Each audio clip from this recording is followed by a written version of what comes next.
Bon, nous allons démarrer, Bezrat Hashem. Donc, nous sommes le jeudi 11 février 2021.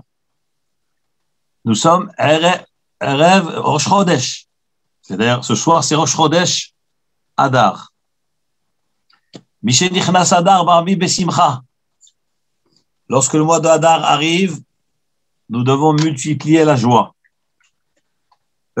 J'ai pensé aussi, pourquoi on est Barbi Besimcha, nous dit la Gemara, parce que le mois de Adar, le mazal du peuple juif est très haut. Il est haut et à tel point que le Shulchan Aruch dit, comme rapporte la Gemara, celui qui a un jugement, il faudrait le retarder jusqu'à Adar et faire son jugement le mois de Adar, parce qu'on a de fortes chances de remporter le jugement. Tellement que notre mazal est bon et que Am Israël est haut à cette période-là. Je voulais dédier ce cours d'abord pour remercier Hachem d'un miracle. Je pense que pas tout le monde est au courant. Il y a 2 ans, le 13 février 2019, ma jeune fille a pris un vol Lyon-Tel Aviv avec Transavia. Elle était dans ce vol et puis après une heure de vol, le vol a fait une chute de 700 mètres de hauteur. C'était terrible parce que dans l'avion, il y a eu beaucoup de blessés. Des gens, d'ailleurs, lorsque l'avion a pu atterrir à Tel Aviv, il y avait une quinzaine d'ambulances qui attendaient pour pouvoir récupérer tous les blessés qu'il y avait dans l'avion. Et ma fille était dans ce vol-là. Une fille de 15 ans. Et Hachem lui a fait ce nest extraordinaire. Et elle m'a raconté que pendant ce vol, donc ça a duré, c'était vite, mais la chute de 700 mètres d'altitude, c'était incroyable. Et les gens ont sauté de leur place et ont cogné le plafond du coq du vol de l'avion. Et il y a même un qui était dans l'avion qui a percé avec sa tête, comme c'est une coque qui est en plastique, il a percé avec sa tête la couverture intérieure de l'avion. Et ma fille m'a raconté que les gens fait schéma, c'était terrible parce que les gens pensaient que c'était la fin. C'était vraiment la fin. Une histoire. Et heureusement, je ne sais pas comment ce pilote a pu se ressaisir et relever toute la masse, je ne sais pas combien de centaines de tonnes de ferraille, pouvoir tout relever et retrouver donc un équilibre en plein vol. C'était quelque chose d'unique. Et d'ailleurs, suite à cet événement, cet incident-là, mis à part tous les blessés qui étaient dans l'avion, qui ont été récupérés, pris en charge à Tel Aviv, il y avait beaucoup de gens qui étaient sous traumatisme et qui n'ont pas pu reprendre le vol de retour vers la France. Et sans parler de ceux qui ont eu besoin d'un traitement de suivi après. Et là, donc, nous sommes le 11 février et le vol, c'était le 13 février, ça fait 2 ans. Donc, je remercie Hachem pour ses nissim. Baruch Hachem. Et surtout, maintenant, c'est le mois de Hadar, le mois des nissim, des niflaot, des miracles. Et espérons qu'Hachem nous fasse beaucoup de nissim. Bezrat Hachem. Donc, nous allons démarrer le cours. Cette paracha s'appelle Parashat Mishpatim. Mishpatim veut dire des jugements, les lois, les commandements. Dans cette paracha, c'est l'une des parachiotes qui contiennent le plus de mitzvot. Cette paracha contient exactement 52 mitzvot, 52 commandements. Et je vous donne un exemple. Pour écrire une loi, une mitzvah ou 2, il faut un volume tout entier de Gemara. Par exemple, nous avons 3 volumes dans le Talmud qui s'appellent Baba Metzia, Baba Kama, Baba Batra. C'est des centaines de pages qui vont traiter justement de 3 ou 4 lois de ces 52. Donc imaginez-vous l'immensité de détails de tous ces mitzvot-là. Donc, évidemment, on ne pourra pas traiter toutes les mitzvot. On va se concentrer sur une seule, mais je vais quand même survoler rapidement, vous dire, en gros, pas toutes les 52, mais juste une partie des 52. Les mitzvot, donc, nous savons que la Torah est composée de 613 lois, 613 mitzvot de la Torah. Là, cette paracha, donc, elle parle, entre autres, de la vente d'un esclave juif, une servante juive, dans quelles conditions ça se fait, etc. Ensuite, la Torah nous parle des condamnations, ceux qui tuent, les crimes, ainsi de suite. La Torah nous parle des dégâts, voisinage, dégâts par ses bêtes, par ses biens, tous les dégâts causés. Et comment on tranche quand il y a des situations de conflit entre des protagonistes. La Torah nous parle aussi de la sorcellerie, l'interdiction de laisser vivre une sorcière, c'est pas forcément sorcière, mais sorcière ou sorcier, ainsi que les Chachamim expliquent aussi la raison pour laquelle il y a une gravité de faire de la sorcellerie, l'interdiction de causer une perte d'argent à qui que ce soit, perte d'argent à un guerre, un converti, un étranger qui est juif, causer un préjudice moral par des paroles, blesser quelqu'un par des paroles, c'est une interdiction de la Torah, ne pas faire souffrir les orphelins et les veuves, la mitzvah de prêter de l'argent aux pauvres ou ceux qui sont dans le besoin,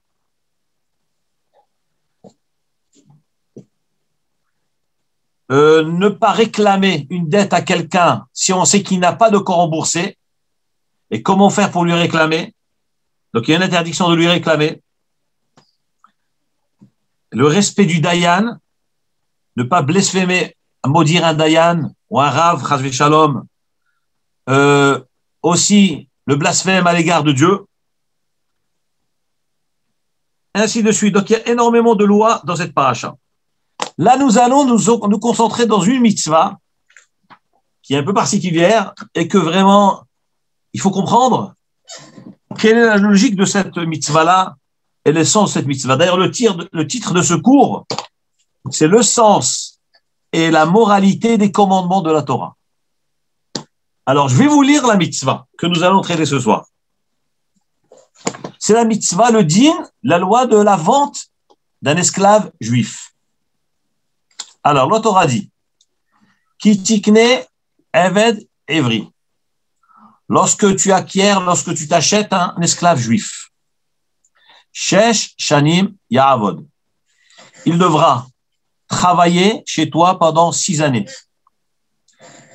Au Basheveit, et la 7e année, Yetse lachofshi chinam. Il devra être libéré. Chinam, gratuitement. On verra ce que ça veut dire. Im begapo yavo, si, lorsqu'il a été vendu seul, alors begapo yetse, il sortira seul.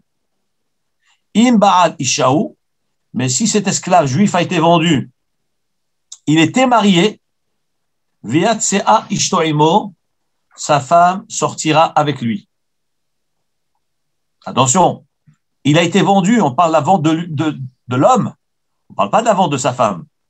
Et la Torah nous dit, si cet homme-là, lorsqu'il a été vendu, il était marié, il sortira avec sa femme. C'est étonnant. Comment ça avec sa femme? Sa femme n'a jamais été vendue.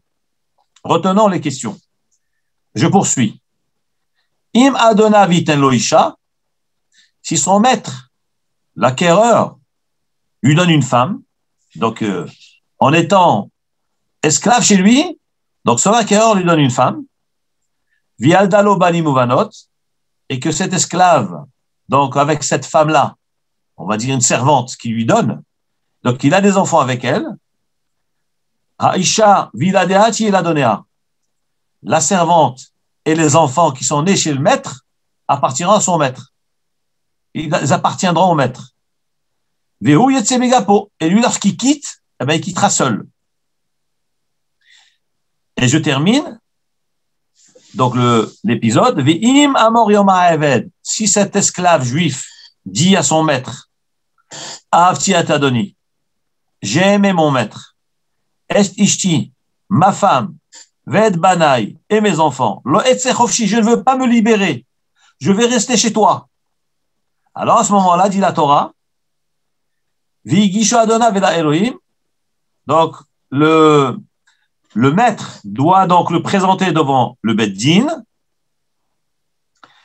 et à ce moment-là, V'igisho la Delet, donc le Bet Din devra donc l'amener devant la porte, au la mezouza, au linteau de la porte, Veratsa Adona vetosno, et son maître donc lui percera l'oreille, Bamartsea avec un poinçon, va avadol et olam, et là, à ce moment-là, cet esclave juif servira son maître à jamais.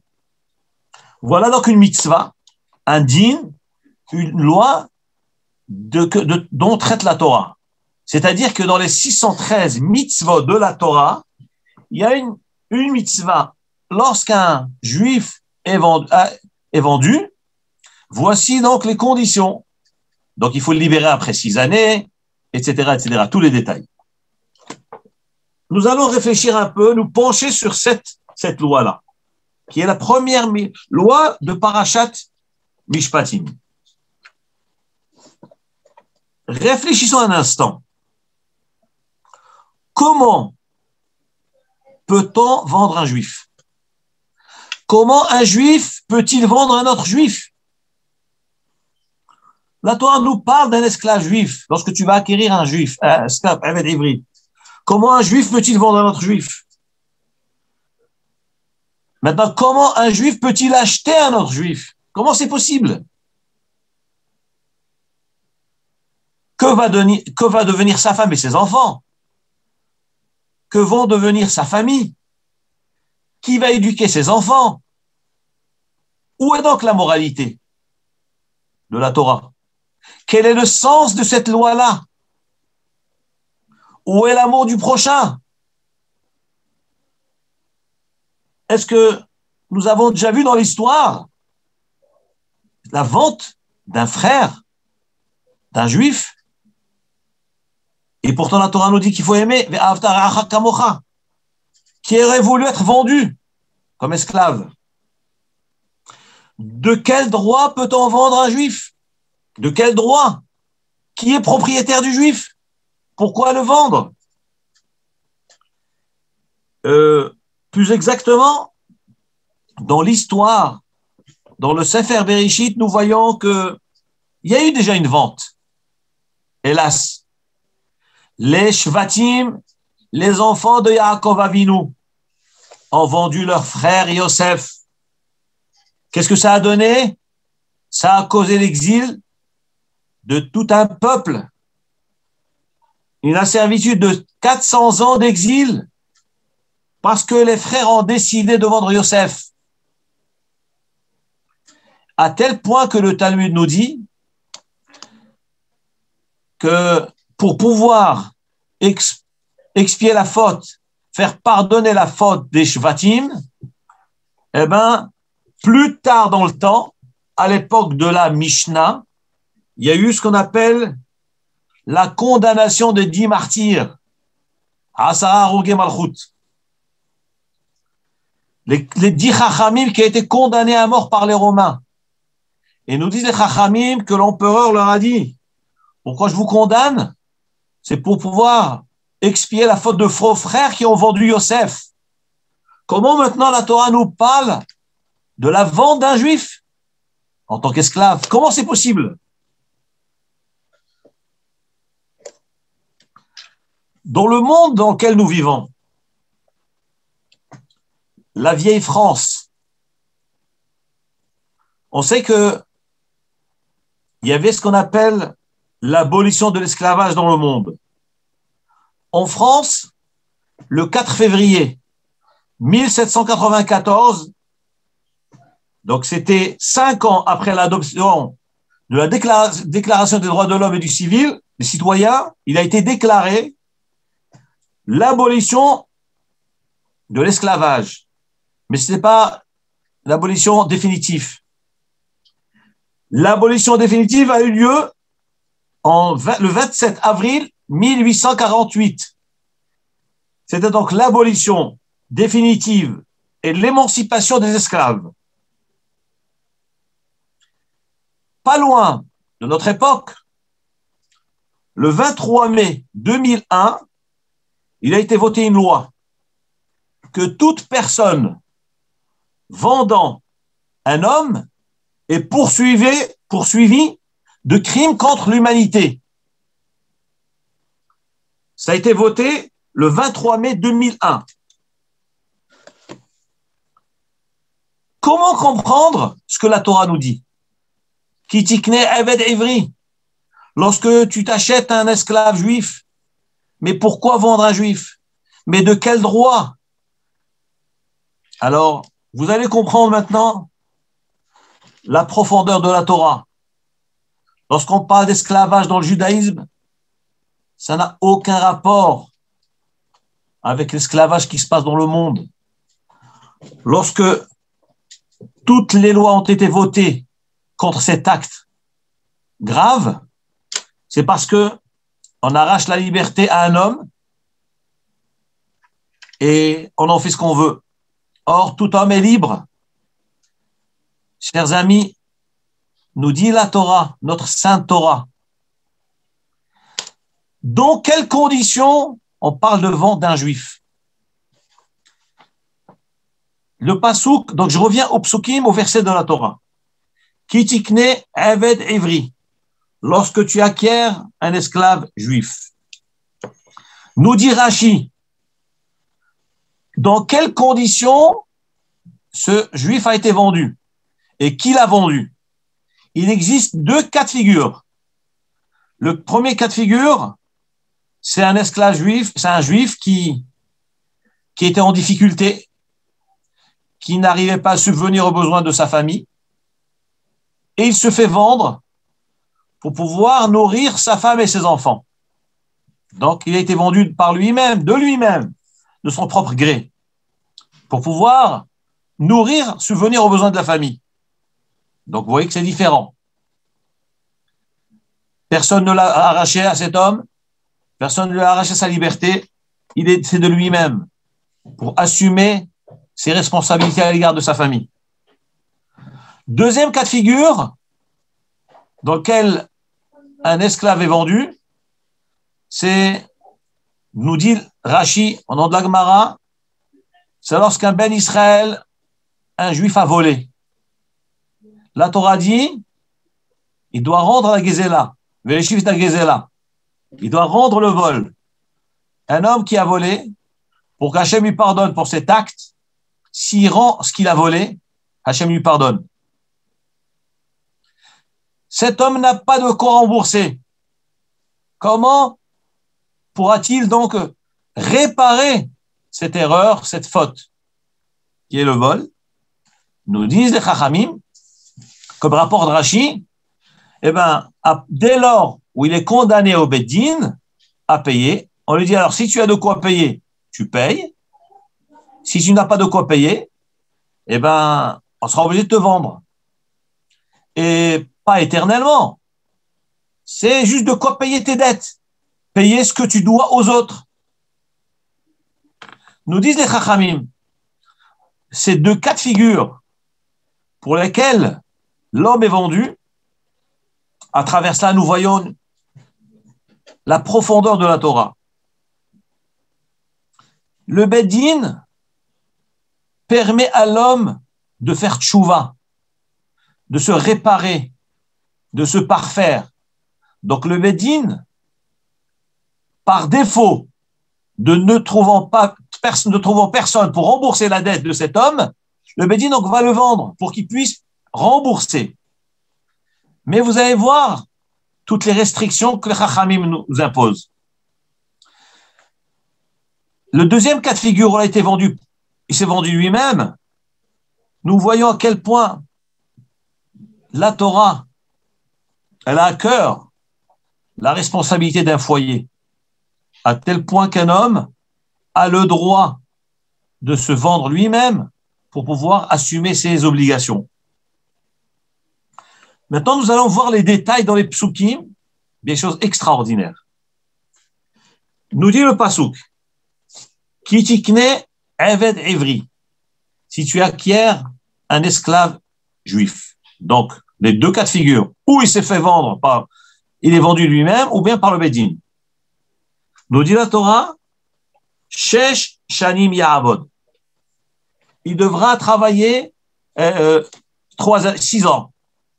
Nous dit le Midrash, pourquoi 6 années? Pourquoi pas plus? Dit le Midrash, Hakadosh Baruch Hu a dit, moi Hachem, moi le maître du monde, j'ai créé mon monde en 6 jours. Je me suis reposé le 7e jour. Donc je vous demande d'avoir pitié de cet homme qui veut faire tchouva, qui veut se rapprocher de moi. Ne l'oppressez pas. Il ne pourra pas travailler plus que moi.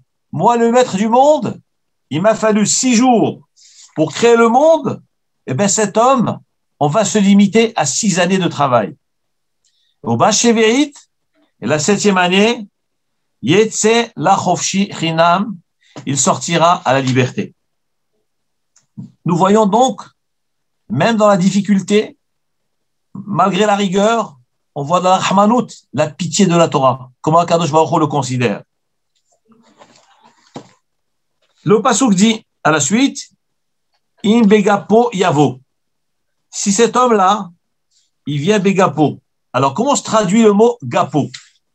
Rashi explique, gapo, ça vient du mot goufo, par son corps. Son corps, ou bien knafo veut dire son habit.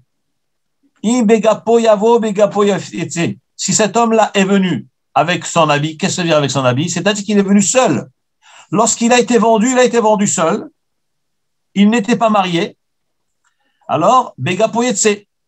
Il sortira aussi avec son habit, c'est-à-dire, il sera libéré seul.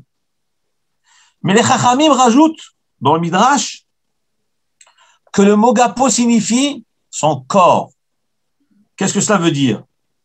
Ça veut dire qu'un homme, lorsqu'il est vendu, que ce soit par lui-même ou que ce soit par le tribunal pour payer son vol, réparer son erreur, cet homme-là était vendu, était en bonne santé, en bonne forme, bien portant. Sache,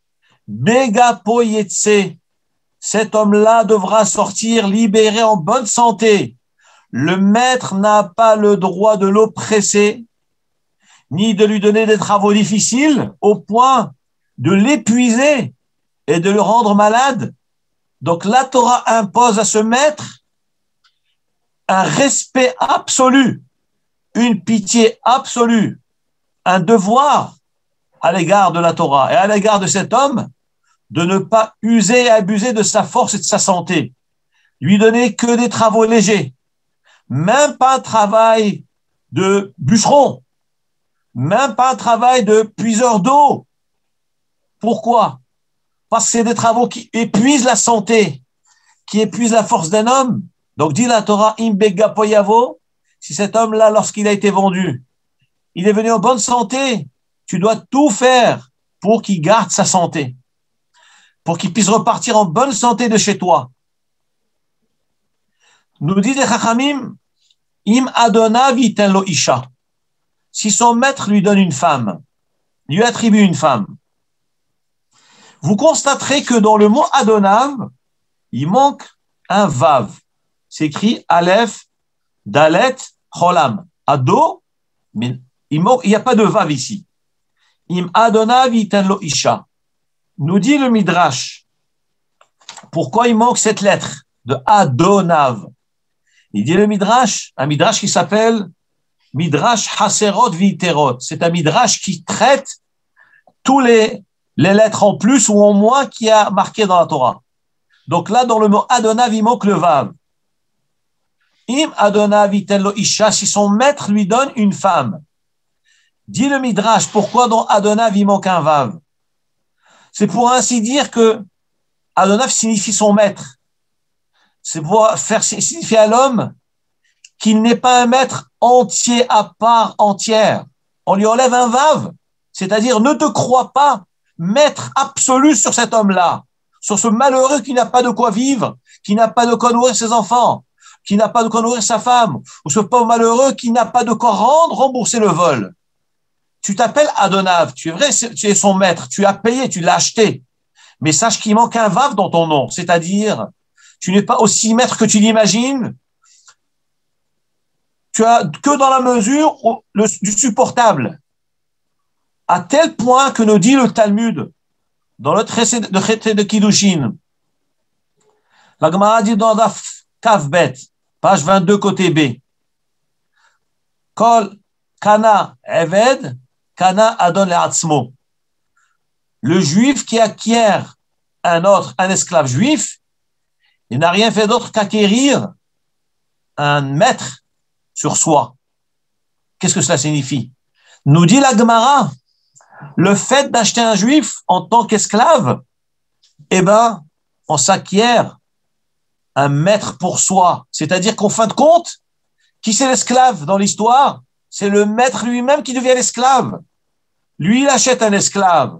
Dans le monde, l'esclavage, c'est quoi? C'est profiter d'un homme, lui arracher sa liberté et en faire ce qu'on veut, le réduire à néant, réduire en poussière. Mais dans la Torah, c'est le contraire. Tu t'achètes, tu t'acquiers un esclave, il devient ton maître à tel point que, dit le Talmud, si le maître n'a qu'un seul matelas, un seul lit, et là, il vient d'acquérir un esclave juif, il a le devoir de céder son lit à son esclave. Qui c'est donc l'esclave dans l'histoire? Eh ben, c'est le maître qui devient esclave, comme dit la Gemara. Kana eved, kana adon le'atzmo. Acquérir un esclave, c'est acquérir un maître sur soi. Donc, c'est quoi cette notion d'esclavage dans la Torah? L'esclavage de la Torah n'est rien d'autre que faire du chesed et entre nous. Qui c'est l'homme qui va aller acheter un esclave voleur? Vous avez un ouvrier qui vole. Vous n'allez pas l'embaucher, vous allez le renvoyer. Or, la Torah nous parle ici de quoi? Elle parle d'une acquisition d'un voleur. Moi, je vais acquérir un voleur. Mais qui c'est le fou qui va aller acheter un voleur? Qu'est-ce que nous voyons de là? C'est une mitzvah que nous faisons. C'est un chesed que nous faisons. Il est voleur, je sais qu'il est voleur. Il a des défauts. Mais je veux l'aider à faire tchouva à cet homme-là. Je vais l'acquérir. Je vais lui donner mon lit. Je vais l'honorer. Je vais lui apprendre ce que ça veut dire être un bon juif cachère, qui ne vole pas. Je vais lui apprendre ce que ça veut dire amener une parnassa à sa famille, nourrir sa femme et ses enfants. Vous voyez ce que c'est l'esclavage dans le judaïsme. Voilà ce que c'est Eved Ivri. C'est des notions qui n'ont rien à faire avec l'esclavage du monde. Chas v'shalom. Comment peut-on imaginer un instant que la Torah puisse donner le droit à un juif d'oppresser son frère juif, de lui arracher sa liberté et de le soumettre à des travaux forcés? Inadmissible, inacceptable, et c'est une idée qui est totalement fausse. Donc ça, nous voyons véritablement les valeurs de la Torah. Voilà ce que c'est un esclave. Donc on l'acquiert, c'est pour pouvoir faire du chesed avec lui. Le maître, lorsqu'il va au Bédine, le Bédine annonce qui veut acheter un esclave juif. Les gens ils courent pour aller acheter un esclave juif. Pourquoi? Qui va prendre un voleur, comme j'ai dit? Parce qu'ils veulent faire du chesed avec un ben Israël qui est en détresse. On est prêt à acquérir un homme qui a des difficultés. Inviter quelqu'un qui a des difficultés. L'aider. C'est ça le vrai chesed. Le chesed, c'est pas d'aider ceux qui n'ont pas besoin. C'est aider ceux qui sont en détresse, qui n'arrivent pas à s'en sortir avec leur famille. Aider les familles, aider un mari à faire shalom bayit avec sa femme. Être béchalom avec ses enfants. Lorsqu'il y a un conflit entre les parents et les enfants, intervenir respectueusement, leur donner la place à chacun pour aider le foyer. Lorsqu'un homme a volé, eh ben on va tout faire pour l'aider. On va pas le rabaisser, on va pas le traiter de voleur, chas v'shalom. Qui va un instant imaginer rabaisser un ben Israël qui est en détresse? On raconte que le Chafetz Chaim, une histoire terrible. Cette histoire, j'ai entendu pour la première fois de Rabbi David Messas, Alav Shalom, qui était rabbin à Genève. Rabbi David, le fils de Rabbi Shalom Messas, qui était le Av Beddin de Yerushalayim, qui était aussi le Dayan, le grand Rav du Maroc. Et Rabbi David Messas, qui est un ancien élève de la Yeshiva d'Aix-les-Bains, était venu lors du décès de Rav Chaikin. Rav Chaikin est décédé à Paris. On a transféré le cercueil à Aix-les-Bains. Et donc, les gens sont venus de partout. Et Rabbi David était là. Rabbi David Messas, grand rabbin Messas. Et il a fait un discours. Vous savez ce qu'il a dit? Il a dit, je vais vous dire, Rav Chaikin, c'était l'élève de qui? C'était l'élève du Chavetz Chaim. Qui c'était le Chavetz Chaim? Impressionnant ce qu'il a raconté. Et je vais partager avec vous. Il a raconté que un jour, le Chavetz Chaim, il marchait. Je pense qu'il était chez lui, plus exactement. Un homme s'est introduit chez lui et lui a volé des choses de sa maison. Il s'est enfui. Et hélas, c'était quelqu'un des nôtres. Et alors, le Chavetz Chaim l'a suivi. Il a poursuivi, il a couru derrière. Chavetz Chaim était très vieux, très âgé. Le voleur court, il court. Et le Chavetz Chaim, qui était très vieux, âgé, il courait derrière lui. Arrête. Le voleur a eu tellement pitié du Chavetz Chaim, il s'est dit, mais qu'est-ce que ce vieillard va pouvoir me faire? Je vais m'arrêter, il va me faire quoi? Il est vieux, je le pousse, il tombe. Chazvé Shalom. Il a décidé de s'arrêter. Il s'arrête, le voleur s'arrête. Le Chavetz Chaim s'approche de lui et lui dit, en fait, écoute, je voulais te dire quelque chose. Je sais que si tu as volé, c'est que tu en avais besoin. Je te les offre et je te pardonne. Tu peux y aller maintenant. Le voleur s'est effondré. Il ne s'attendait pas du tout de cette réaction du Chavetz Chaim. Chavetz Chaim lui dit, je sais, si tu as volé, c'est que tu étais dans le besoin. J'ai couru derrière toi pas pour te rattraper, pas pour récupérer mes objets, pas du tout. C'est tout simplement pour pouvoir te dire, je te donne ce que tu as volé de bon cœur. Tu peux garder et je t'en veux pas et je te pardonne du fond de mon cœur. Et Chavetz Chaim est retourné chez lui. Regardez ce que c'est le moussard. Regardez ce que c'est l'amour du prochain. Regardez ce que c'est l'esclavage dans le judaïsme. Un homme va acheter un voleur en sachant qu'il est voleur, parce qu'évidemment, il l'a acheté où? Au tribunal, parce que c'est les Dayanim qui l'ont vendu. Et il l'achète avec l'intention de pouvoir l'aider et lui permettre de revenir vers Hachem, de faire une tchouva parfaite. Ça, c'est extraordinaire. C'est un très, très grand moussard.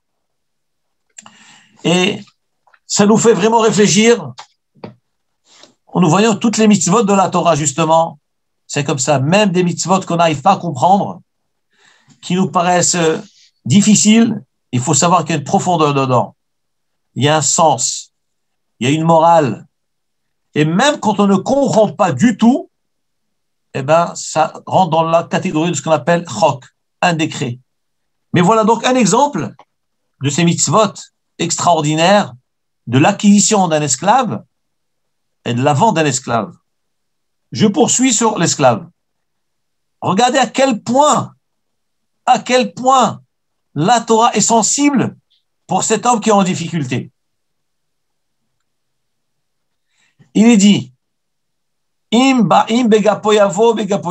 si cet homme-là était seul, lorsqu'il a été vendu, il sortira seul.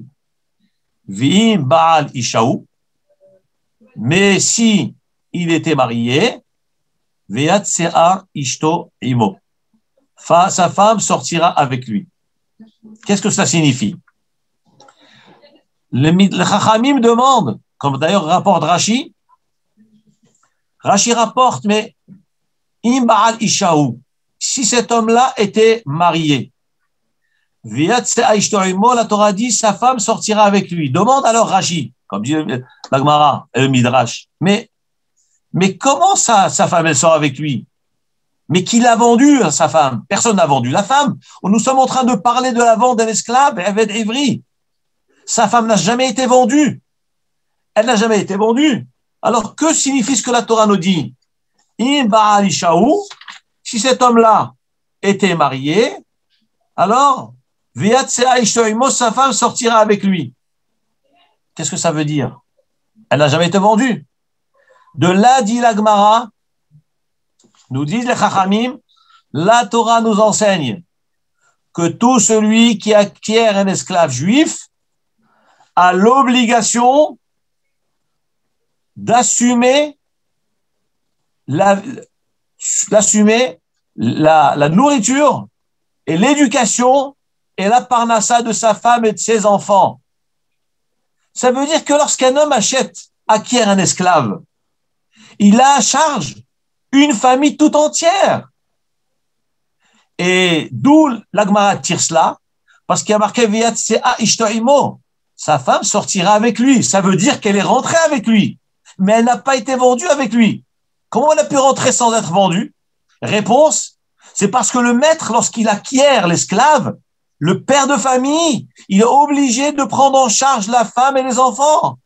Et il doit les nourrir, payer les scolarités, leur acheter des habits pendant les 6 années. Mais vous imaginez où est-ce que nous avons vu ce type d'esclavage? Ça n'existe nulle part que dans le peuple juif. Le maître qui se prétend maître, en réalité, il ne se prétend pas maître parce qu'un maître fidèle à la Torah, il sait pourquoi il l'a acquis. Il l'a acquis pour lui faire du chesed. Il le prend en tant qu'esclave. En réalité, il prend à charge une famille entière. Et si ce couple, en 15 enfants, le maître a le devoir et l'obligation d'assumer les 15 enfants plus la maman et les nourrir, les scolariser, les éduquer, leur enseigner la Torah. Voilà ce que c'est un maître. Donc, c'est pas un maître dominateur, c'est un père. Voilà ce que la Torah appelle un maître. L'acquéreur devient un père, un tuteur qui va gérer toute cette famille. Vous imaginez la lourde charge qui va reposer sur lui. Mais c'est un bonheur extraordinaire. C'est un chesed extraordinaire que d'avoir à charge à nourrir une famille entière. Mais c'est extraordinaire. Déjà nous-mêmes, il faut se battre pour s'assumer et assumer son foyer. On se rajoute une famille supplémentaire. Et combien de fois nous avons eu des tzadikim, des chachamim qui avaient à peine de quoi vivre, qui ont adopté des enfants, des orphelins, et qui les ont nourris pendant des années, jusqu'au mariage. C'est extraordinaire. Des tzadikim. Pourquoi? Parce qu'avec qui tu fais du chesed? Avec les enfants de Akadosh Baruch Hu, avec les enfants de Hachem. Et Hachem est content de toi. Hachem, il t'aimera. Chaque fois que tu vas aimer un juif, Hachem, il va t'aimer. Chaque fois que tu vas soutenir un ben Israël qui est en détresse, Hachem, il va te donner toutes ses brachot. Parce que tu as pitié de ses enfants, il aura pitié de toi et de tes enfants. Voilà ce que c'est l'esclavage dans la Torah. Voilà ce que c'est Adon. Voilà ce que c'est acquérir un esclave. Incroyable. Vous imaginez ce que ça veut dire un esclave dans la Torah? Vous comprenez bien que notre monde n'a rien à faire avec le monde de l'esclavage. L'abolition de l'esclavage. Mais quel esclavage? Au contraire, l'esclave est un maître, nourri, logé, blanchi, lui, sa femme et ses enfants. C'est unique. C'est unique, cet amour. Il n'y a que la Torah qui peut donner ça. Il n'y a que la Torah qui peut donner ça. Quand on écoute les paroles de Hachem, les paroles saintes de Hachem, les paroles saintes de la Torah, regardez, mais à quel point ça nous sensibilise, à quel point ça nous touche. L'amour que Hachem donne à chacun. J'ai envie de vous raconter une petite histoire. Il me semble je pense que c'était en 90, on avait une simcha dans la famille, un événement. Moi, j'étais à Aix-les-Bains et donc je devais aller à la simcha à Paris. Donc, j'ai été à Paris. Non, plus exact, je me souviens maintenant. J'étais célibataire. C'était en 84, 1984. À la yeshiva d'Aix-les-Bains, on ne sortait pas facilement. On n'avait pas des week-ends facilement. Pas de vacances. Toute l'année, on était à la yeshiva. Maintenant, notre époque, la jeunesse est tellement fragile que chaque 3 semaines, les élèves retournent chez leurs parents, chez la famille. Chaque 3 semaines. À notre époque, à nous, jamais. On ne quittait pas la yeshiva toute l'année. Toute l'année. Et lorsqu'on devait partir de la yeshiva pour un Shabbat ou quoi que ce soit, il fallait vraiment se battre et justifier pourquoi il fallait partir de la yeshiva. Mais évidemment, Rav Chaim, qui était le Rosh Yeshiva Alav Shalom, toute cette attitude, c'était pour notre bien. Il savait pourquoi il fallait agir ainsi. Que le meilleur endroit où on était protégé, c'était à la yeshiva. Et donc, j'ai eu le simcha. Alors, le Rav, je vais chez Rav Chaim, j'ai Rav, vous savez, on a une simcha dans la famille, et mes frères habitent à Paris, je voudrais aller voir mes frères, passer un Shabbat avec eux. Il me dit, écoute, moi, normalement, il faut justifier. Mais bon, tu me dis qu'il y a une simcha dans la famille, je ne peux pas t'empêcher. Mais, lorsque tu seras à Paris, nous te nommons délégué, représentant de la yeshiva, représentant de la Torah. J'étais célibataire, j'étais jeune, j'étais en terminale, j'étais pas encore dans le collège, j'étais pas au collège, je faisais mes études profanes. J'ai Rav, d'accord, chez Hachem, Bezrat Hachem. Je vais à Paris. Donc Paris, vous imaginez bien la grande ville. J'arrive dans le métro, j'attends. Et puis je vois un bonhomme, un SDF, un clochard. Mais dans quel état? Je peux même pas vous décrire dans quel sale état il se trouvait, cet homme-là. Un sale état. Je vais quand même dire un petit quelque chose sur son état.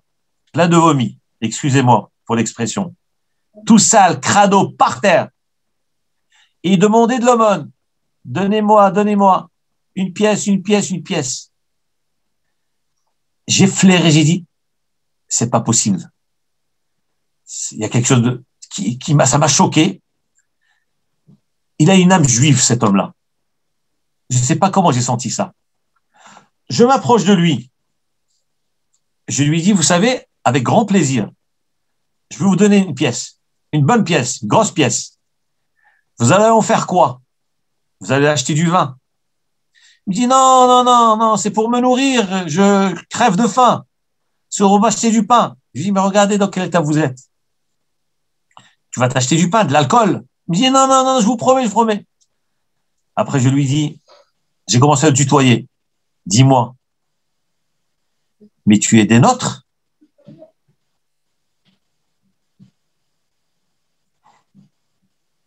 Il s'est mis à pleurer.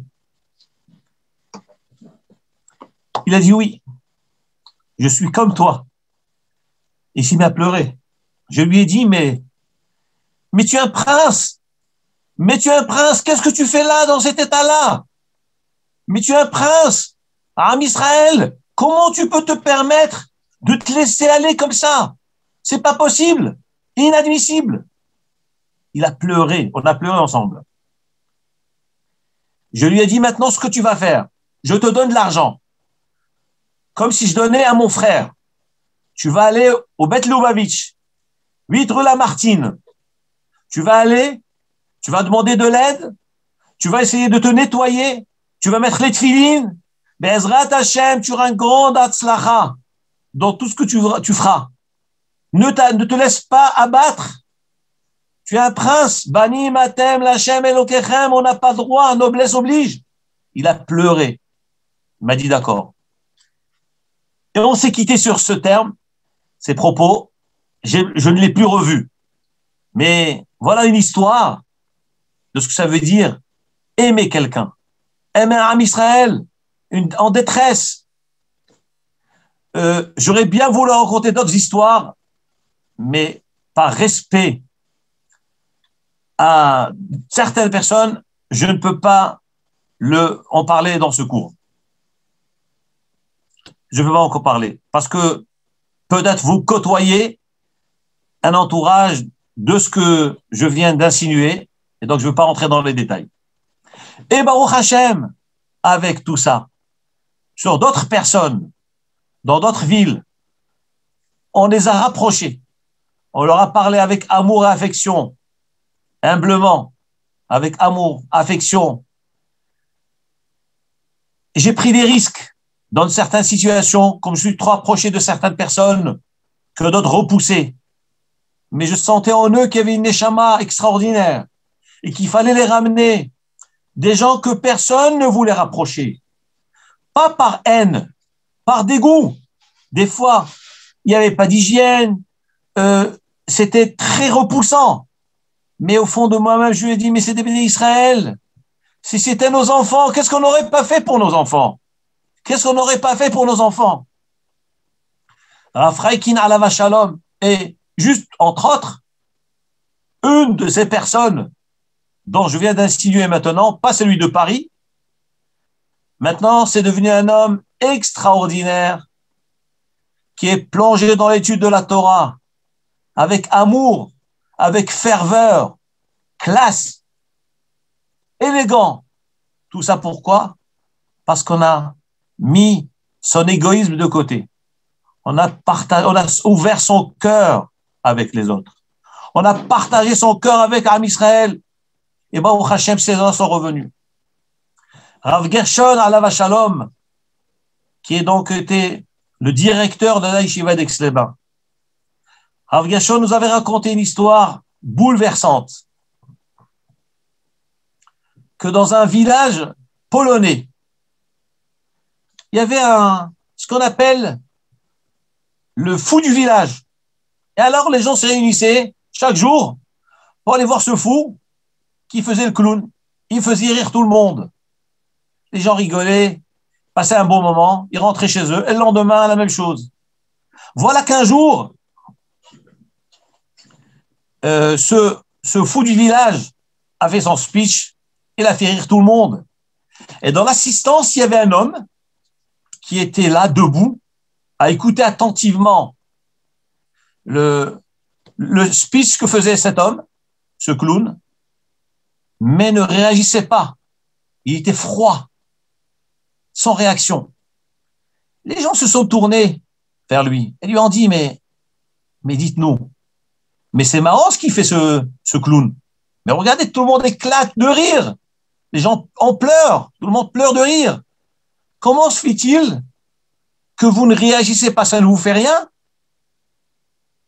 Vous savez ce qu'il leur dit? C'est mon fils! C'est mon fils! Dites-moi, lorsqu'on voit son enfant dans une détresse pareille, on va rire? On va pleurer. Les gens rient parce qu'ils se sentent étrangers avec la personne en détresse. Ça nous fait rire. Mais si c'était un enfant, t'aurais pleuré. Voilà ce qui s'est passé dans ce village en Pologne. Le père a dit, mais c'est mon enfant qui fait le clown. C'est mon enfant, j'ai pitié, je peux pas rire de mon enfant, j'ai du tsar pour lui. Eh ben, c'est comme ça qu'on doit ressentir chaque juif. Il est en détresse. On va pas profiter de sa faiblesse. Profiter de cette situation difficile pour en faire un clown, pour se réjouir, pour s'enorgueillir. C'est ton frère qui est en détresse. C'est qui ton frère? Le frère dont le père est le même, c'est Akadosh Baruch Hu, le maître du monde. Akadosh Baruch Hu qui voit un juif en détresse. Et toi, tu ris de lui. Qu'est-ce que ce père va penser de nous? Qu'est-ce que Akadosh Baruch Hu pense de nous à ce moment-là? C'est comme ça que tu aimes mes enfants? C'est comme ça que tu as pitié de mes enfants? Eh bien, je vais t'envoyer une épreuve et tu vas ressentir la douleur que j'ai moi, Akadosh Baruch Hu, le père de ces enfants-là.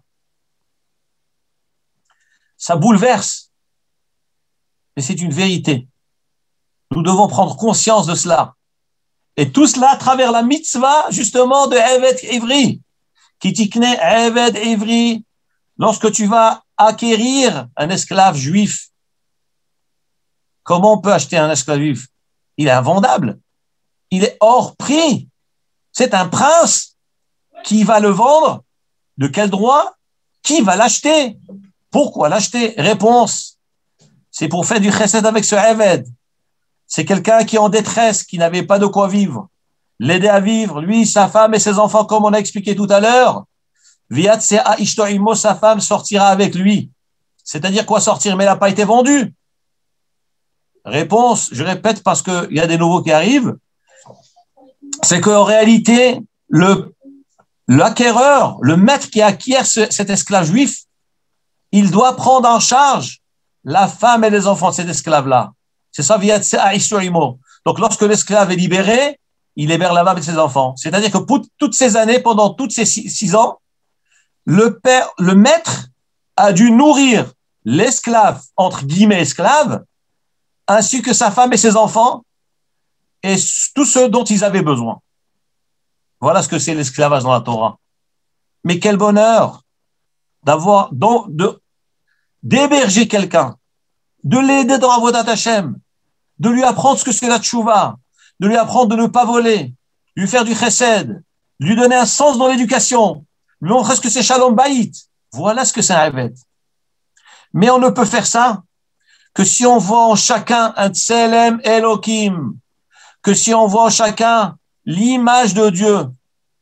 On raconte que le Baal Shem Tov, un jour, il marchait avec un élève.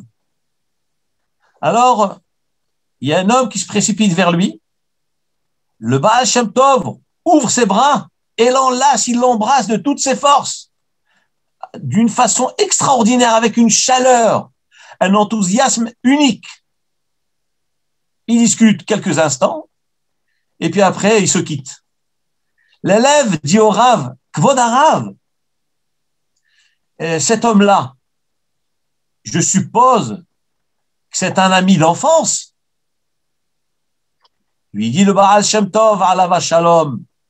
C'est la première fois de ma vie que je vois cet homme. Je ne l'ai jamais vu de ma vie. Je ne l'ai jamais vu de ma vie. C'est la première fois que je le vois. Alors il lui dit, mais Rav, mais comment vous avez pu le serrer dans vos bras et l'embrasser avec tellement de chaleur? Comment c'est possible? Lui répond le Baal Shem Tov, car cet homme, c'est un Ben Israël. Je vois en lui un Tselem Elohim, l'image de Hachem, l'image d'Akadosh Baruch Hu. Hachem veut qu'on aime ses enfants. Voilà pourquoi je l'ai embrassé sans hésitation. C'est un Ben Israël, qu'il soit riche, pauvre, propre, sale, dégoûtant, comme je vous ai décrit l'histoire du métro. Dégoûtant, plein de vomi. Mais c'est ton frère. Mais qui va l'aimer si ce n'est pas toi? Un étranger? Un autre peuple? Non. C'est toi, c'est ton devoir, c'est ton frère. On va laisser nos frères en détresse. Eh bien, on se mouille avec eux. On se jette à la boue avec eux. Et c'est comme ça qu'on rapproche la Géoula. Chachamim nous disent que le Beth Amikdash a été détruit à cause de quoi? À cause de Sinat Hinam, à cause de la haine gratuite. Eh bien, pour le reconstruire, on ne pourra le reconstruire qu'avec Ahavat Hinam, avec de l'amour gratuit. J'aime celui-là. Réhouven, Shimon, Lévi, Yehuda. Mais pourquoi tu l'aimes? D'où tu le connais? Ni d'Adam, ni d'Ève. Eh bien, justement, je ne le connais pas. Justement, j'ai rien à tirer, j'ai aucun intérêt de lui. J'ai pas de profit, rien. Pourquoi je l'aime? Parce que c'est un enfant de Hachem. Banim atem ladonai Elohechem. Vous êtes enfants de Hachem. Hachem, il veut qu'on aime ses enfants. Hachem veut pas qu'on fasse mal à ses enfants. Nous dit le Midrash. Chaque fois qu'un homme parle du mal d'un Ben Israël, c'est comme s'il crache dans la pupille de l'œil de Hachem. Chaque fois que quelqu'un parle du mal d'un Ben Israël, c'est comme s'il avait craché dans la pupille de l'œil de Hachem. Hachem a mal au cœur de ça. Hachem a du tsahar de ça. Quand il voit un Ben Israël qui fait du mal à un autre Ben Israël. Regardez, je vais vous dire quelque chose de terrible. Nous dit la Gemara qu'un homme, même si on lui a causé du tort, on lui a fait mal, on lui a fait du tsar, on lui a fait bisayon barabim, cet homme-là doit pas garder rancune. Ni garder rancune, ni se venger, il doit tolérer. Les choses qui nous arrivent, le mal qui nous est arrivé, c'est du ciel. C'est vrai que c'est par cet homme-là. Nous, on ne connaît pas les calculs de Hachem. On laisse entre les mains de Hachem. C'est Hachem qui dirige le monde. On ne doit ni dire que Hachem s'occupe de toi, qu'Hachem te punisse. Chas Shalom, c'est très grave. Chaque fois qu'on sort une klala de la bouche, il y a marqué dans le Zohar Kadosh de cette semaine, cet homme, il a appelé Racha. On peut l'appeler Racha. Celui qui maudit un juif, il s'appelle Racha. Il y a une longue histoire dans le Zohar Kadosh sur cela, dans Parashat Yitro. Très grave, on maudit personne. Il t'a fait mal. Laisse.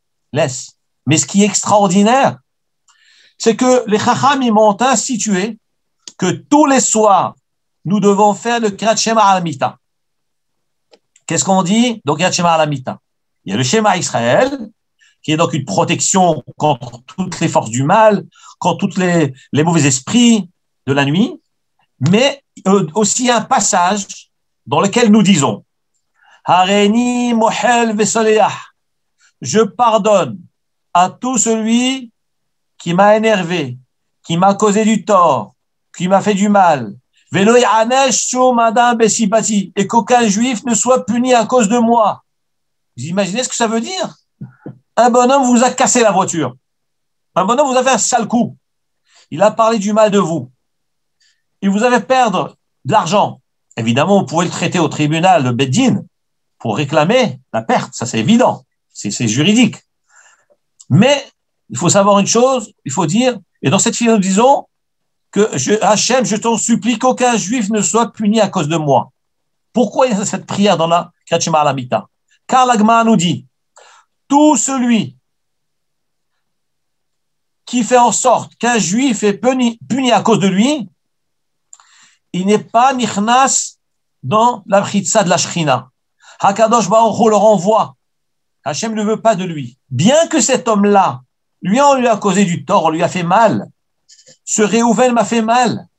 Je suis en droit de me plaindre. Je suis en droit de me défendre. Chas v'shalom, dit la Torah. Si c'est financier, tu as le droit d'avoir un beddin, d'avoir un rave, de consulter le rave, de le convoquer. Ce qui est contentieux financier. Maintenant, tout ce qui est tsar, bisayon, ne dis rien et surtout, ne dis pas Hachem, je t'en supplie, punis-le. Parce que peut-être Hachem va le punir à cet homme-là. Mais sache une chose, que tout celui, Akadosh Baruch Hu dit, tout juif qui est puni à cause d'un autre juif, eh ben, ce juif qui a causé la punition, il est écarté de la mechitza de la Shrina. Akadosh Baruch Hu dit, c'est vrai, on t'a causé du mal, il t'a fait mal, et j'ai puni cet homme-là qui t'a fait du mal, mais toi, tu ne peux pas rentrer dans la mechitza de mes enfants. Parce qu'à cause de toi, un de mes enfants a été puni. Et ça me fait mal. C'est tout. Donc, vous comprenez à quel point c'est difficile, à quel point un homme doit faire très, très attention avec ces choses-là. Juste un dernier mot, et après, si vous avez des questions, avec plaisir. Le Rav Hida Alav Shalom a écrit dans son livre Nahal Kidomim. Nahal Kedomim. Le Rav Hida dit que dans cette paracha, il y a un remède, une allusion extraordinaire. Que le Eved dont on parle, mis à part le sens simple, il y a un sens caché profond dedans. Il rapporte ça au nom de Rabbi Chaim Vital, l'élève du Harizal. Que dit Rabbi Chaim Vital? Dit le Rav Hida dans son livre. Kitikne Eved Evri. Lorsque tu acquiers un esclave juif. Qui c'est l'esclave juif? C'est tout un chacun. Chacun.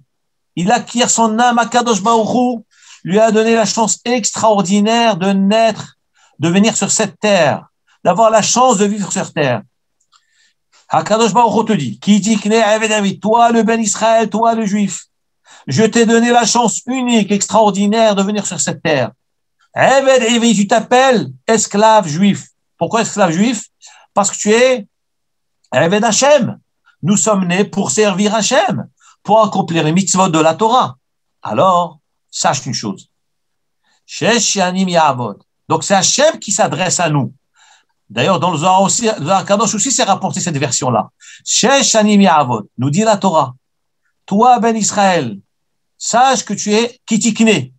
Sache que tu as fait une belle acquisition parce que tout le monde n'a pas cette chance de naître. Combien de gens étaient sur le point de naître et s'est transformé en fausse couche? Ils ne sont pas nés. Toi, tu es né en bonne santé. Tu as grandi. Tu t'es marié. Tu as eu des enfants, mais c'est extraordinaire. Donc, c'est une acquisition. Kitikné, Eved, Evri. Tu as eu l'acquisition d'être un serviteur juif. Servir Hachem. Quel est donc ton rôle sur cette terre? Shesh Shanim Ya'avod. Tu devras travailler 6 années. Qu'est-ce que c'est les 6 années? Chaque année, c'est une allusion à une dizaine d'années. Chaque unité, c'est une dizaine. Shesh Shanim, ça veut dire, dit le Rav Hida Alav Shalom, au nom de Rabbi Chaim Vital, c'est la soixantaine, c'est-à-dire 70 ans. Au Bas Shevi'it, la 70e année, Yetzel Lachov Shichinam, tu sortiras à la liberté. Qu'est-ce que ça veut dire? Il dit le Hida Alav Shalom, Rav Hida, toi l'homme, apprécie ce qu'on t'a donné. Quel est ton rôle? Shesh Shanim Ya'avod, tu devras œuvrer, te battre pendant 70 ans. Avodat Hashem, encore une mitzvah, encore la tzedaka, encore des mitzvot pendant 70 ans. Pourquoi? On va chez Vérit, la 6e dizaine, la 7e dizaine qui est la 70e année, Yetzel Lachov Shichinam. Tu vas sortir à la liberté, c'est-à-dire, après 70 ans terminé, il n'y a plus de mitzvot. Tu as beau pleurer, laissez-moi vivre encore un jour. Non, trop tard, tu as quitté le monde, tu ne peux plus revenir. On raconte que le Gaon de Vilna, lorsqu'il était dans ses derniers instants de la vie, il avait toute sa famille autour de lui, toute sa famille. Il a pris les fils de son talit, du tzitzit, il s'est mis à pleurer. Sa famille lui a dit, mais pourquoi tu pleures? Mais tu as fait tellement de mitzvot dans ta vie, pourquoi tu pleures? Il leur a dit, regardez, ces fils de laine du talit katan, ça coûte combien? Ça coûte quelques roubles, quelques euros. Eh bien, avec quelques euros dans ce monde, je gagne le monde futur. Mais dans le monde futur, je peux donner toute ma fortune. Je ne pourrai pas faire cette mitzvah de tzitzit. Voilà pourquoi je pleure. Je suis en train de quitter un monde merveilleux où chaque instant, je gagne. Vers un monde où c'est fini, on ne peut plus évoluer. Un monde, liberté, c'est-à-dire on est libre, il n'y a plus de mitzvot. Je termine. Nous dit la Torah. Si cet homme-là, il vient avec Gapo, c'est quoi Gapo? C'est son corps. Si il fixe comme objectif sur cette terre-là, c'est son corps, le corps humain, l'intérêt, le profit, le matérialisme, qu'est-ce qui va se passer à la fin? Begapoyetse. Lorsqu'il quitte ce monde, eh ben, il va le prendre avec son corps. C'est ce qu'il va prendre avec lui. La richesse, il va tout laisser ici. Il prend quoi? Le corps. Qu'est-ce qui devient le corps? Eh ben, de la poussière. Voilà ce qui devient le corps. Mais si cet homme-là, il est marié, c'est quoi marié? Comme dit Shlomo Amelech, c'est la Torah, l'amour de la Torah, l'amour des mitzvot, l'amour des Talmidei Chachamim. Chaque instant de vie, encore une mitzvah, encore une. On ne sait pas combien de temps nous sommes là, on est de passage. Le temps presse. Alors, Viatsea Ishtoimo. Sa femme, elle sortira avec lui, cette sainte Torah. Elle va l'accompagner, elle va le protéger, elle va le préserver. Elle va même prendre sa défense devant Akadosh Baruch Hu, devant le trône céleste. Voilà ce que c'est le moussard de cette histoire du Havet. Je finis donc mon cours. Si vous avez des questions, avec grand plaisir. Et Hazakou Baruch. Hazakou Baruch, bravo Ayon, extraordinaire, des histoires très émotionnantes. J'avais une question concernant l'esclave. Pourquoi est-ce qu'on lui perce l'oreille? Pourquoi l'oreille? On aurait pu penser que symboliquement, si on veut l'acquérir, on aurait dû lui percer peut-être une autre partie du corps, le pied, la main, mais l'oreille. Quelle est la signification? Eh bien, ce que vous venez de demander maintenant, c'est la question que demande justement le Midrash. Et c'est la question qu'a demandé Rabbi Yochanan ben Zakkai. Monsieur Abadi, vous avez posé une question qui a été posée il y a plus de 2000 ans par Rabbi Yochanan ben Zakkai, les Talmidim de Rabbi Yochanan ben Zakkai. Le Midrash Psikta Rabba, chapitre 21, rapporte votre question. Et d'ailleurs, cette question est rapportée aussi dans Rashi. Pourquoi? Regardez, Sha'alu Talmidav et Rabbi Yochanan ben Zakkai. Les Talmidim, les élèves ont demandé à Rabbi Yochanan ben Zakkai. Mipnema ra'a ha'eved hazeh le ratza be'ozno yotam mikol evarav. Pourquoi l'oreille est percée? Pourquoi Kadosh Baruch Hu a demandé dans sa sainte Torah que cet esclave-là, qui a voulu rester plus que les 6 ans, alors qu'on perce son oreille? Mais pourquoi l'oreille est punie? Qu'est-ce qu'elle a fait, cette oreille?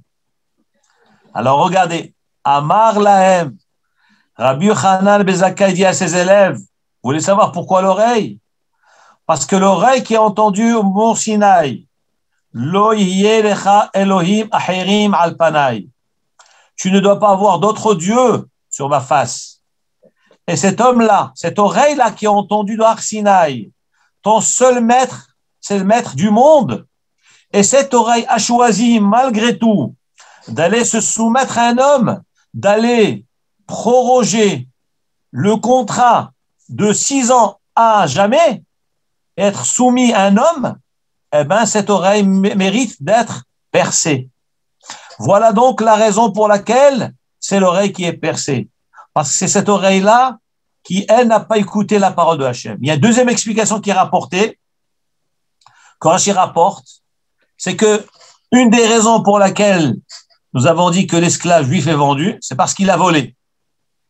Maintenant, nous perçons l'oreille pour lui dire, cette même oreille qui a entendu au mont Sinaï, l'Otignov, tu ne voleras point, elle a été quand même volée, eh bien, elle sera percée. C'est sa punition. Voilà donc les raisons rapportées par les Chachamim. Merci beaucoup. Avec plaisir. Si vous avez des questions, je suis disponible. Encore quelques minutes.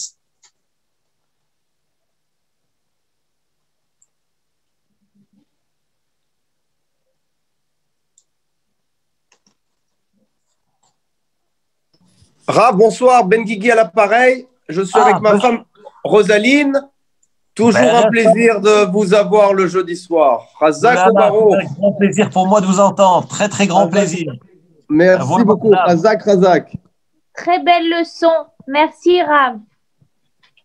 Avec grand plaisir. Avec grand plaisir. Voilà. Si vous avez des questions, je vous écoute. En tout cas, ça me touche. Votre présence est trop chère pour moi. Vraiment. Am Israël. Chaque mot de Rav, oui. Vous avez le père Ben Guigui qui écoute aussi. Monsieur Ben Guigui est là? Non, oui. Je crois qu'il a été là au début, mais il a dû partir, il avait un empêchement. Je ne crois plus qu'il est là. C'est parce que c'est moi qui lui ai dit que vous étiez là et donc j'ai donné son numéro à Baruch. Mais là, il est parti, David, il est parti. Ah, parce que je voulais lui dire qu'il y avait son élève favori. Voilà. Merci. C'est vrai que mon papa aime beaucoup vos cours. Et donc, il m'a dit, tu me donnes le link la prochaine fois. Donc, Baruch l'a connecté. Mais il m'a texté avant en privé sur mon téléphone pour me dire, tu m'excuses, mais je dois y aller. Donc, il a dû quitter. Voilà. Pas de problème. Chag Sameach, Chodesh Tov à tous. Et bonne soirée. À bientôt. Bezrat Hashem. En tous les cas. Siskola mitzvot à la kol, nous remercions tous les participants et que Hachem vous donne une bracha ve'atzlacha. Amen. Et n'oubliez pas, Mishen Ichnas Adar Marbim Besimcha. La simcha du mois d'Adar. Amen ve'amen. Vous savez, Rabbi Nachman de Breslev dit, il est écrit dans la Gemara, dès que le mois d'Adar arrive, on multiplie la joie. Ça veut dire que avant Adar, il y a de la joie. Et concernant Tisha B'Av, il est écrit Mishenichnas Av, lorsque le mois de Av, un mois triste arrive, mais Ma'atim Besimcha, on réduit la joie. Il dit Rabbi Nachman Alav Shalom. Ça veut dire quoi réduire? Ça veut dire que toute l'année on est joyeux. Donc le point commun, il y a des périodes de l'année où il faut multiplier la joie, il y a des périodes de l'année où il faut réduire la joie, mais Toute l'année, il faut être joyeux. La simcha pour Avodat Hashem. Si on n'est pas joyeux, on ne peut pas servir Hashem.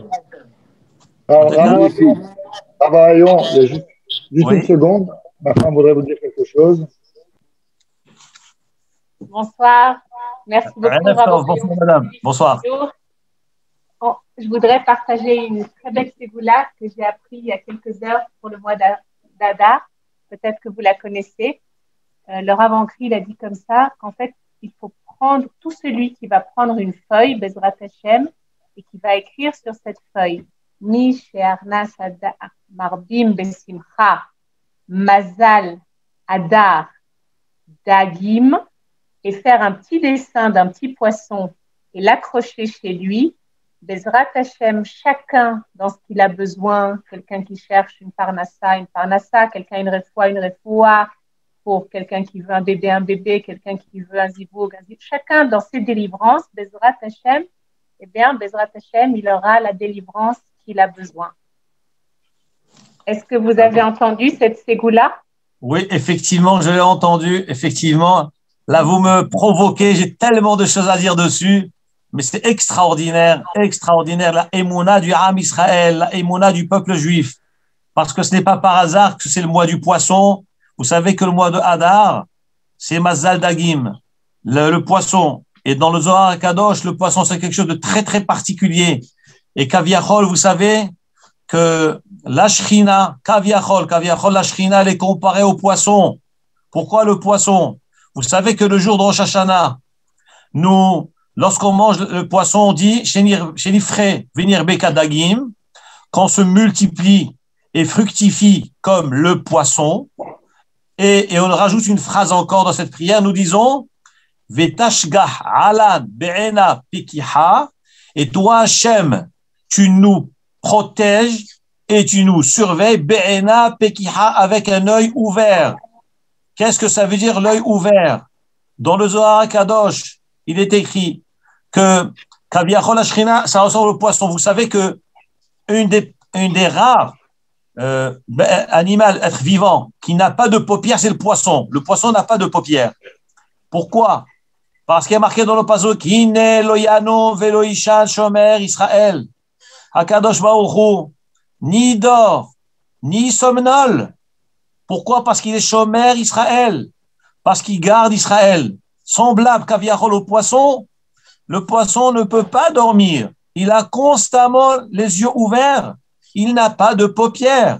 Et le Harizal dit qu'il y a une mitzvah de manger du poisson Shabbat, mais particulièrement fixe un repas de poisson sur Ouda Shlishit. Pourquoi sur Ouda Shlishit? Il dit Rabbi Chaim Vital au nom de son maître, le Ari Kadosh Alav Shalom. Il dit parce qu'il est écrit dans le Zohar Kadosh qu'il y a une grande lumière qui jaillit du ciel, qui est claire à Souda Shlishit, et qui est le symbole lié justement au poisson qui ne ferme pas les paupières. Et cette influence de cette lumière, on en profite nous, et la Shrina aussi profite de cela. Parce que c'est un moment de départ où l'Anshama Etera, l'âme du Shabbat, va quitter avant le Motzei Shabbat. Et donc, il y a une révélation très, très forte à cet instant-là. C'est pour ça qu'il dit le Ari Kadosh qu'il faut carrément fixer un repas sur le poisson, pas juste goûter du poisson. Son repas principal doit être du poisson sur Dashishit. Bien que dans les autres repas, c'est une mitzvah de manger du poisson. Parce qu'il y a cette notion-là de Shomer Israël, le poisson qui est ouvert. Et le mois de Hadar, justement, c'est ce mois-là du poisson, Mazal Dagim. Et Am Israël, il est sous ce Mazal, parce que ce poisson n'est pas visible, il est sous la mer, et le Aïn Nara n'agit pas dessus. C'est aussi Exactement. cette notion-là qu'on est chapeau Aïn Nara.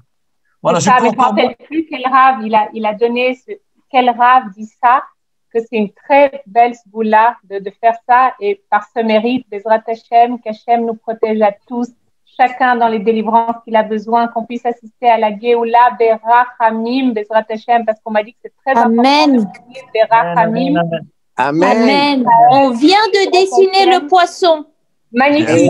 Et celle qui On va vient de l'approcher. donner ce conseil est née en poisson. Donc, ma fille est en train de nous bénir indirectement. Merci, ma Jess. Et moi aussi, je suis poisson. Qu'Hachem nous bénisse à tous. Mazal Tov, Toda Rabbi. Hachem. Merci Bon, beaucoup. moi aussi, je suis né à Adar. C'est pour ça qu'on m'appelle Mordechai. C'est Je pour suis ça Adar, que vous c'est notre avez Adar. la bénédiction double. Amen, Vous amen. méritez double bénédiction, Rav. Amen, amen, monsieur Gaou, qu'Hachem vous donne une longue vie, vous, votre femme et vos enfants, et petits-enfants en Amen. bonne santé. Et je tenais vraiment à remercier toutes les personnes Amen, et présentes amen. de tous les pays. Je vois qu'il y a nos amis de Marrakech, qu'Akadosh Baruch Hu leur donne de ma famille et d'autres personnes, qu'Hachem leur donne bracha ve'atzlacha, une réussite dans tout ce qu'ils font. Toutes les personnes assistantes et ceux de Marrakech qui s'occupent de la communauté, que Hachem leur donne une réussite. Dollars, euros. Hachem, et Jérusalem. Amen. On prie pour la réussite, la santé avant tout. Amen. Amen. Fantastique, Maroc. Amen. Et passez un très très bon Shabbat. Et À portez-vous vous très aussi, bien. Shabbat Shalom. Shabbat Tout le Shalom, meilleur. mon Bérard. Shabbat Shalom, Amen. Amen, amen, Shabbat Shalom. Et à la semaine prochaine, Be'ezrat Hashem. Amen. Bezrat Hashem. On sera là, Bezrat Hashem. Amen. Avec plaisir, avec plaisir. À très bientôt. À bientôt. Merci beaucoup, Rav. Avec plaisir. Shabbat Shalom. Merci. Shabbat shalom. Chazak. Jazakumullah.